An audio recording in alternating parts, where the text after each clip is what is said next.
जो विपक्ष के नेता और भारतीय जनता पार्टी जी के पूर्व सरकार के पूर्व मुख्यमंत्री जी ने जो बात कही है सदन में, वो बात सही नहीं है। और जो योजनाएं होती है, जो पिछली योजनाएं होती है, वो कंटिन्यूटी प्रोसेस में होती है। जो कुछ चेंज की जाती है उसके नाम के आगे लिखा होता है। हमने हिम केयर को अभी बदला नहीं है, हिम केयर योजना को अभी चली है, उसमें और सुधार की जरूरत है, उसको और सुधार भी कर रहे हैं। और सहारा योजना, दोनों योजनाओं को हमने जारी रखा है। जो समाज के हित में और हिमाचल के लोगों के हित में जो भी योजना होगी, हमारी सरकार उनको जारी रखेगी। वो जानते हैं, उनके पास कहने को कुछ नहीं था, क्योंकि बजट ने उनका मुंह बंद कर दिया था। जो बजट स्पीच होती है उसमें बजट स्कीम वाइज प्रस्तावित किया होता है। अब जैसे हमने कहा कि कांगड़ा एयरपोर्ट में 2000 करोड़ रुपया खर्च होना प्रस्तावित है, और वो कह रहे थे कि उसमें 300 कुछ करोड़ रखा है।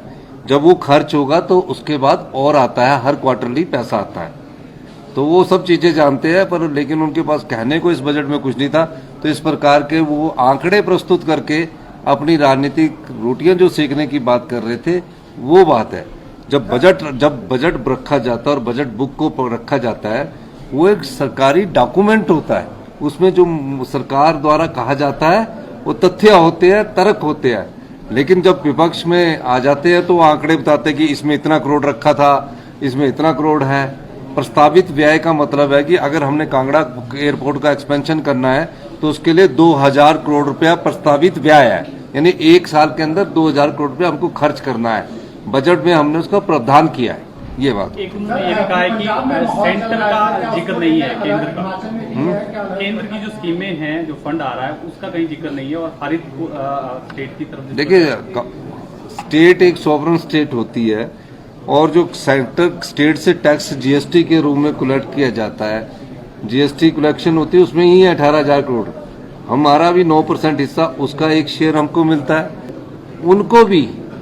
उनको भी अभी उसका 6th पे कमीशन का एरियर नहीं मिला। फिर उन्होंने क्या किया कि डीए की किस्त डिक्लेयर करा दी। भाई, आप मुख्यमंत्री थे, आपने डीए की किस्त डिक्लेयर करवा दी तो उनको देना भी चाहिए था। तो 75 और ये 11,086 करोड़ है मेरी बजट बुक में। बजट बुक में जो डॉक्यूमेंट्स होते हैं वो एक सरकारी दस्तावेज होता है, और बजट के बाद जो एलोकेशन ऑफ बजट होती है वो स्कीम वाइज बजट होती है। जैसे जैसे पैसा स्कीम से खर्च होता जाता है उसमें और पैसा आ जाता है। ये योजनागत तरीके से पैसा उसमें आता है। जब बजट प्रस्तुत किया जाता है तो इतना पैसा हमने खर्च करना है।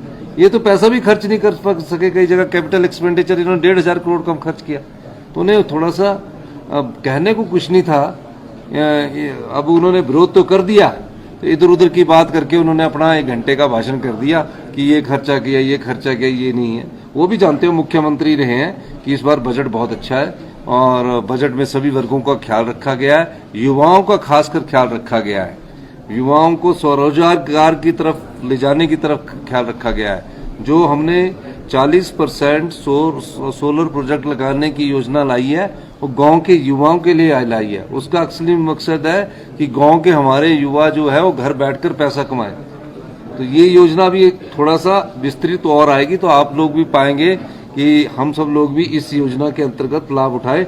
इस साल हमने 1000 मेगावाट की योजना, इस साल 1000 मेगावाट की योजना हम हिमाचल प्रदेश के युवाओं को देना चाहते हैं। 100 किलोवाट से लेकर 1 मेगावाट तक हम 40% सब्सिडी देंगे। सर, जिस तरह से पड़ोसी राज्य में खालिस्तान एक्टिविस्ट एक्टिव हुए हैं, हिमाचल प्रदेश में बहुत अधिक संख्या में टूरिस्ट आते हैं, किस तरह से प्रदेश सरकार नजर रख रही है? आज यूके में भी लंदन में जो हाई कमीशन है, वहाँ भारतीय झंडे को उतारने का प्रयास किया गया, हालांकि उसको सिक्योरिटी ने बाद में। How do you see this entire Himachal? देखिए, हिमाचल शांति प्रिय प्रदेश है। हिमाचल में कानून व्यवस्था अच्छी है, लेकिन इसका ये मतलब नहीं कि हिमाचल में ऐसी घटनाएं नहीं हो सकती है। हमने सख्ती करने का निर्देश दिया है, हाई अलर्ट पर हमने हिमाचल को रखा है। और दूसरी बात, जो आप कह रहे हैं कि जिन हिंदुस्तान में के नागरिक जहां भी रहते, जिनके दिलों में झंडा रहता हो, वो कोई ऐसी बड़ी बात नहीं है कि उसको निकाल कर हमारे दिल और दिमाग से भारतीय झंडा, जिसका हम सब लोग सम्मान करते हैं, वो हमेशा हमारे दिल में है, हमारे दिमाग में भी है, हम सब उसकी इज्जत कर सकते हैं। ठीक है, राजनीतिक रोटियां सीखने के लिए कई बार ऐसा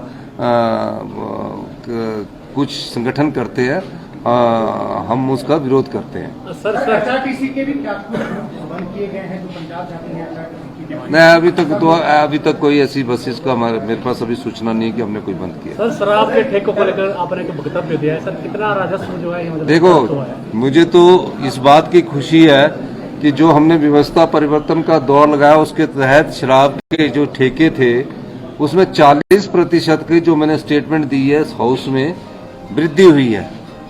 520 करोड़ रुपया हमारे एक साल में एक्स्ट्रा आया है, और जो हमने दूध का सेस लगाया है उससे 100 करोड़ रुपया और आने की संभावना है।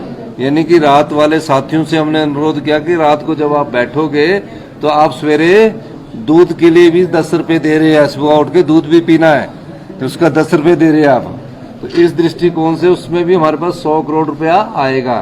520 करोड़ किसके भले में लगेगा? युवा के भले में लगेगा, इलेक्ट्रिकल व्हीकल्स खरीदने में लगेगा, टैक्सी के इलेक्ट्रिकल व्हीकल्स को कन्वर्ट करने के लगेगा।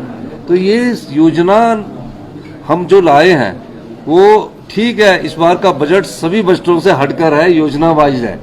पहले वो ट्रेडिशनल बजट होता था, हमने योजना वाइज स्कीम बेस्ड बजट लाया है। आप उसका अंतर एक साल के अंदर देखेंगे जब परिवर्तन आ रहा होगा।